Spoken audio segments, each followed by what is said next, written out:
નમસ્કાર વિદ્યાર્થી મિત્રો, તપોવન સાયન્સ એકેડમી આપનું હાર્દિક સ્વાગત કરે છે. હું સતીશ સોજિત્રા લઈને આવું છું આપના માટે ધોરણ 11 રસાયણ વિજ્ઞાનનું ચેપ્ટર નંબર 10. મિત્રો, છેલ્લા લેક્ચરની અંદર આપણે સમૂહ નંબર 2ના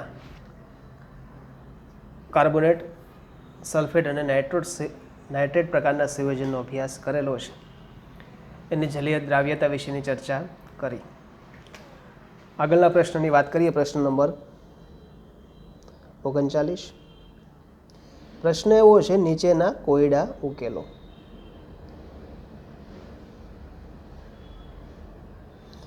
એમાં બે પ્રશ્ન આપેલા છે. પહેલો પ્રશ્ન એ છે કે આલ્કલાઇન અર્ધધાતુઓના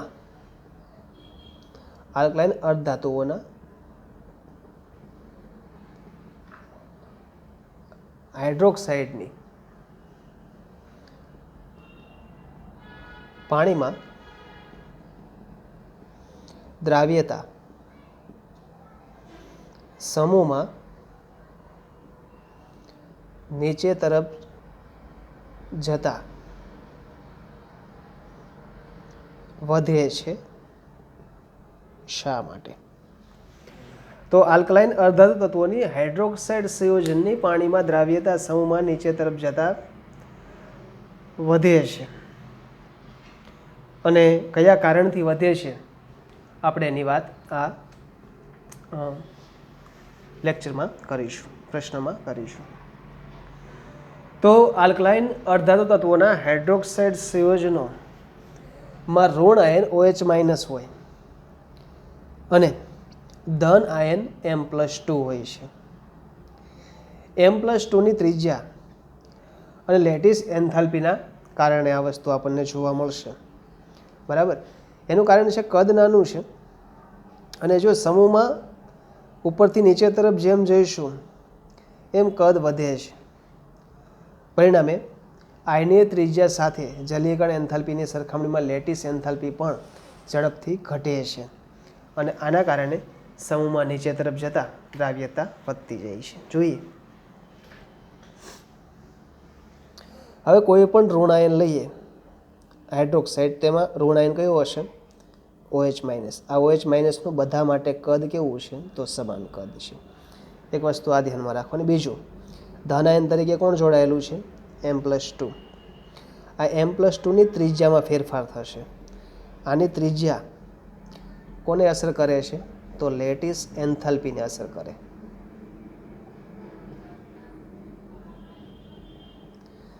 પરિણામે શું થશે?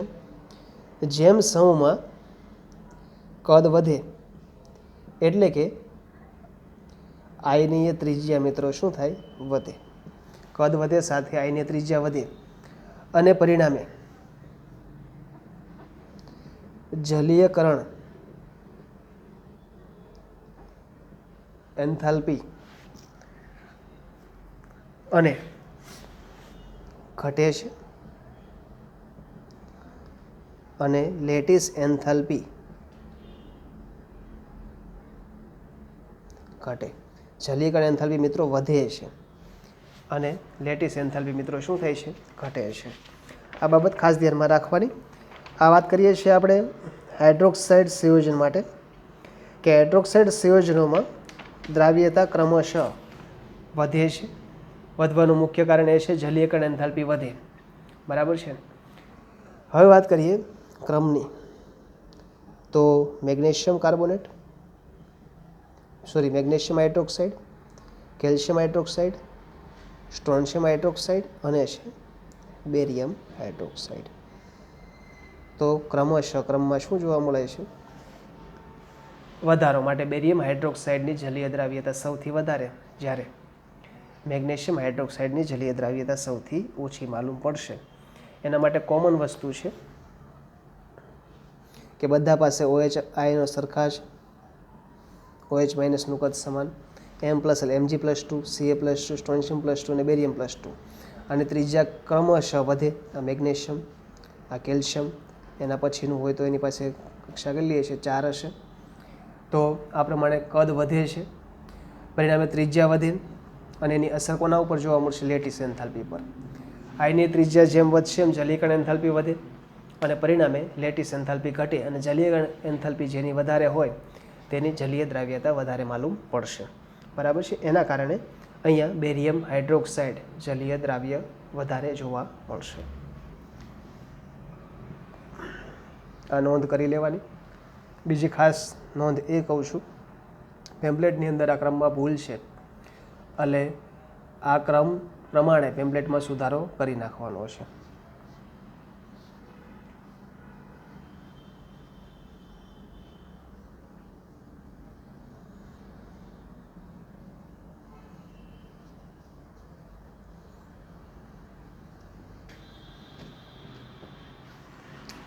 મિત્રો વાત કરીએ આમાં જ પ્રશ્ન નંબર 2.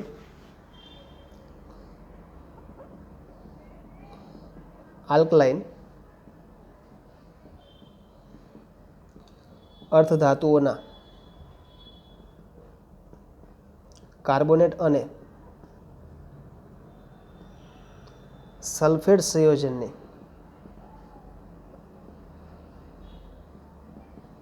પાણીમાં દ્રાવ્યતા ઉપરથી નીચે તરફ જતા શા માટે ઘટે છે? હવે અહીંયા રિવર્સિબલ ક્રમ જોવા મળશે કાર્બોનેટ અને સલ્ફેટ માટે. તો અહીંયા પાણીમાં દ્રાવ્યતા ઉપરથી નીચે તરફ જતા ઘટે છે અને શા માટે ઘટે છે આપણે વાત કરવાની છે. તો સામાન્ય રીતે ધનાયન કરતાં ઋણાયનનું કદ મોટું હોય છે અને એક જ સમૂહમાં લેટિસ એન્થાલ્પી અચલ રહેતી હોય આ પ્રકારના સંયોજનો માટે, ત્યારે સમૂહમાં ઉપરથી નીચે તરફ જતાં જલીયકરણ એન્થાલ્પીનું મૂલ્ય ઘટે અને પરિણામે કાર્બોનેટ અને સલ્ફેટ સંયોજનની દ્રાવ્યતા ઘટે છે. ખાસ ધ્યાનમાં રાખવાનું છે અહીંયા કે જલીયકરણ એન્થાલ્પી ઘટે અને લેટિસ એન્થાલ્પી શું થાય? વધે. આગળના લેક્ચરમાં પણ વાત કરી હતી, જેની જલીયકરણ એન્થાલ્પી વધારે હોય વધારે દ્રાવ્ય કહી શકાય અને લેટિસ એન્થાલ્પી વધારે હોય અલ્પ દ્રાવ્ય હશે અથવા તો અદ્રાવ્ય લઈ શકાય. માટે કાર્બોનેટ માટે magnesium carbonate, calcium carbonate, strontium carbonate અને બેરિયમ કાર્બોનેટ. એ જ રીતે સલ્ફેટ માટે beryllium sulphate, magnesium sulphate, calcium sulphate, strontium sulphate અને બેરિયમ સલ્ફેટ છે. તો જેનું કદ નાનું છે એની જલીયકરણ એન્થાલ્પી વધારે, પરિણામે એની દ્રાવ્યતા વધારે જોવા મળશે. તો આગળ પણ કીધું હતું અને ફરીથી પણ કહું છું, આ બંને ક્રમ MCQ માટે ખાસ ધ્યાનમાં રાખવાના. તો આ પ્રમાણે મિત્રો આલ્કલાઇન અર્ધધાતુઓના કાર્બોનેટ અને સલ્ફેટની દ્રાવ્યતા સમૂહમાં ઉપરથી નીચે તરફ જતાં ઘટે છે. આગળ શીખી ગયા હતા ગયા લેક્ચરમાં, એના જ બંને ફરીથી રિપીટ પ્રશ્નો છે પણ અહીંયા કારણ દ્વારા દર્શાવવામાં આવેલા છે.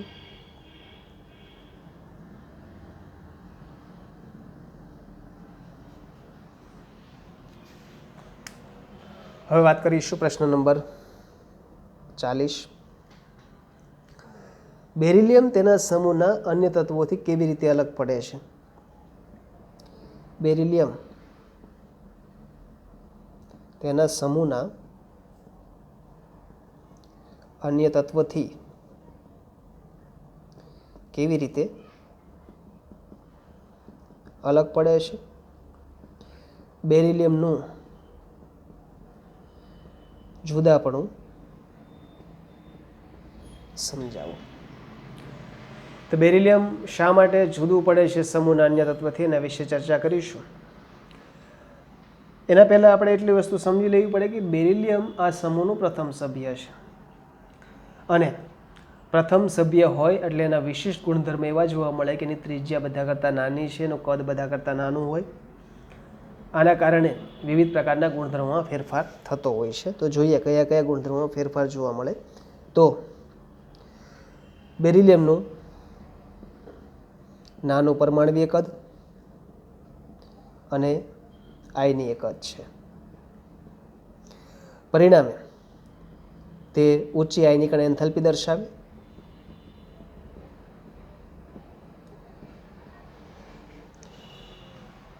ઊંચી આયનિક અને એન્થાલ્પી છે. પરિણામે આ જે છે બેરિલિયમ એ સહસંયોજક સંયોજન આપે છે. કેવા આપશે?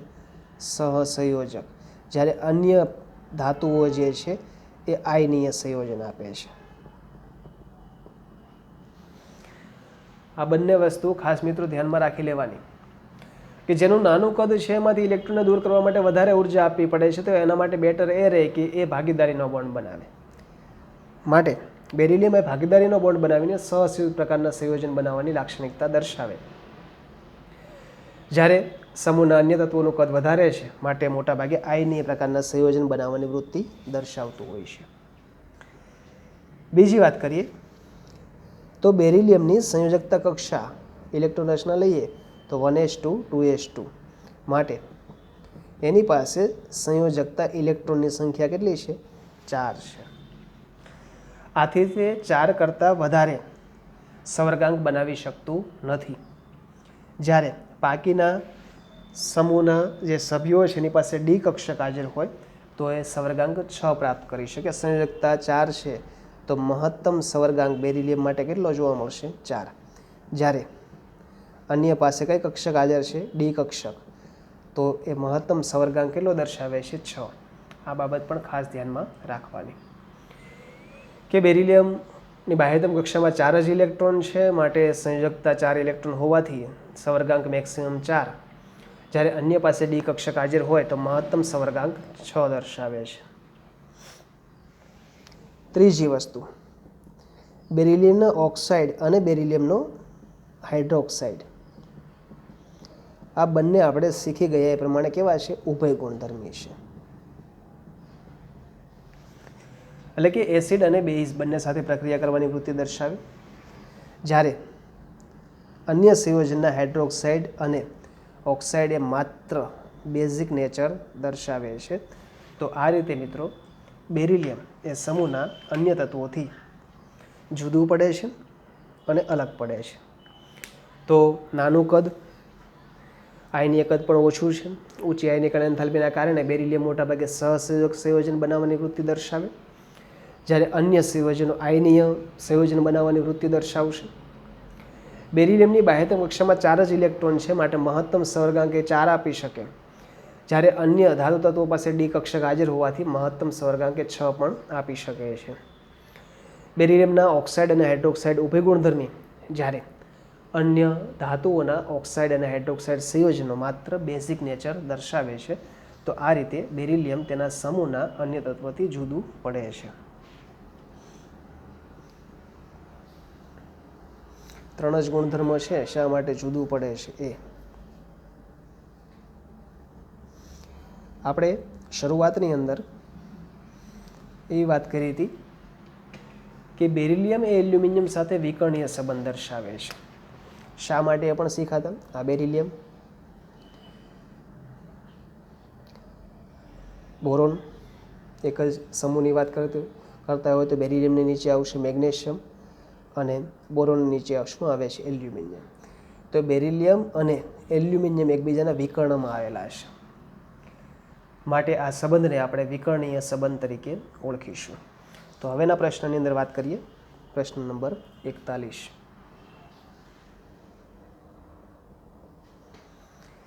બેરિલિયમનો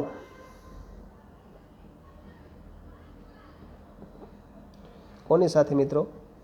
તો એલ્યુમિનિયમ સાથેનો વિકર્ણ સંબંધ સમજાવો. બેરિલિયમનો એલ્યુમિનિયમ સાથેનો વિકર્ણીય સંબંધ દર્શાવો. તો એક તો પહેલાં જોઈ લઈએ બેરિલિયમનું કદ નાનું છે તો બેરિલિયમ +2ની આયનીય ત્રિજ્યા મિત્રો 31 pm છે.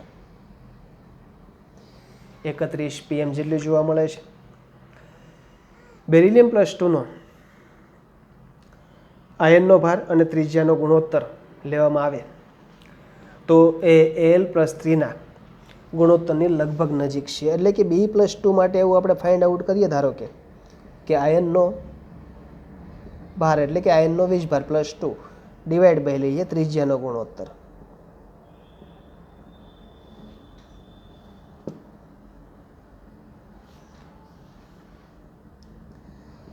આયનનો ભાર અને ત્રિજ્યાનો ગુણોત્તર લઈએ તો એ કોની નજીક આવે છે? Al+3 આયનની નજીક છે. માટે બેરિલિયમ એ એલ્યુમિનિયમ સાથે કેટલીક સામ્યતા દર્શાવે છે અને આ સામ્યતાને આપણે વિકર્ણીય સંબંધ તરીકે ઓળખીએ છીએ. આ બાબત પણ ખાસ ધ્યાનમાં રાખવાની. તો શા માટે સામ્યતા દર્શાવે છે? તો આયનીય ત્રિજ્યા 31 PM છે અને બેરિલિયમ +2 અને Al+3ની આયનનો ભાર અને ત્રિજ્યાનો ગુણોત્તર લેવામાં આવે તો એકબીજાની નજીક છે, માટે સામ્યતા દર્શાવી. સામ્યતા કઈ કઈ દર્શાવી? તો પહેલી સામ્યતાની વાત કરીએ. એલ્યુમિનિયમની જેમ બેરિલિયમ પણ ઝડપથી એસિડ સાથે પ્રક્રિયા કરતું નથી, કારણ કે ધાતુની સપાટી પર શું બનાવેલું હોય? ઓક્સાઇડનું સ્તર. આપણે એવું આગળ પણ શીખી ગયા. તો એલ્યુમિનિયમની જેમ બેરિલિયમ ઝડપથી એસિડ સાથે પ્રક્રિયા આપતું નથી આપતું. એનું કારણ શું? કારણ કે ધાતુની સપાટી પર ઓક્સાઇડનું સ્તર હાજર હોય છે. એટલે આનું મુખ્ય કારણ એ છે કે આ બધી સક્રિય ધાતુઓ હોય એટલે હવામાનના ઓક્સિજન સાથે પ્રક્રિયા કરીને એના ઉપર ઓક્સાઇડનું સ્તર બનાવી લે છે અને ઓક્સાઇડનું સ્તર હોય પરિણામે સરળતાથી એસિડ સાથે પ્રક્રિયા આપી શકતું નથી. બીજું, બેરિલિયમ હાઇડ્રોક્સાઇડ અધિક પ્રમાણમાં આલ્કલીમાં દ્રાવ્ય થઈને બેરિલેટ આયન આપે. બેરિલિયમ હાઇડ્રોક્સાઇડ હું લઉં પ્લસ આપણે લઈએ, ધારો કે કોઈ આલ્કલી છે તો એમાં દ્રાવ્ય થાય છે. શું થાય? દ્રાવ્ય થઈને આયન આપે છે બેરિલેટ. બેરિલેટ આયનનું સૂત્ર પણ આપણે આગળ શીખી ગયા હતા.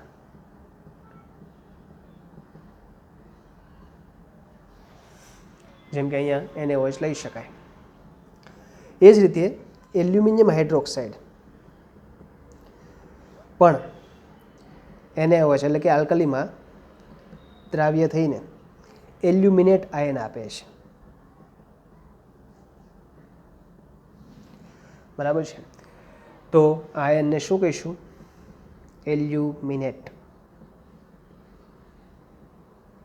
સોડિયમ એલ્યુમિનેટ તમારા ધોરણ 10ની અંદર બોક્સાઇડવાળી પદ્ધતિની અંદર આવી ગયેલું છે. એ બોક્સાઇડમાંથી એલ્યુમિનિયમનું નિષ્કર્ષણ. તો અહીંયા બેરિલિયમ હાઇડ્રોક્સાઇડ આલ્કલી સાથે પ્રક્રિયા કરીને બેરિલેટ આયન આપે. એ જ રીતે એલ્યુમિનિયમ હાઇડ્રોક્સાઇડ પણ આલ્કલી એટલે કે બેઝ સાથે પ્રક્રિયા કરીને એલ્યુમિનેટ આયન આપે છે. તો આ બંને એની સામ્યતા કહી શકાય. બરાબર છે? જેમ કે પોતાની સપાટી પર ઓક્સાઇડનું સ્તર બનાવે માટે એસિડ સાથે પ્રક્રિયા આપતું નથી. એના ઉપરાંત આ બેરિલિયમ જે રીતે આલ્કલી સાથે બેરિલેટ આયન આપે એ જ રીતે એલ્યુમિનિયમ પણ આલ્કલી સાથે એલ્યુમિનેટ આયન આપે છે. એ ઉપરાંત બેરિલિયમ ક્લોરાઇડ અને એલ્યુમિનિયમ ક્લોરાઇડ AlCl3 બરાબર છે, એ બાષ્પ અવસ્થામાં બોન્ડ Cl સેતુ દર્શાવે, સેતુ બંધ ધરાવે છે. આપણે એક સ્ટ્રક્ચર જોયું હતું.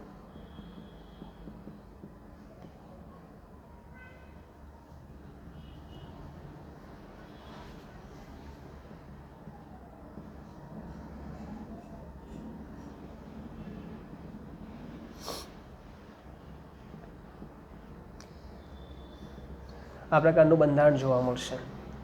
સેતુબંધ દર્શાવે છે બાષ્પ અવસ્થાની અંદર.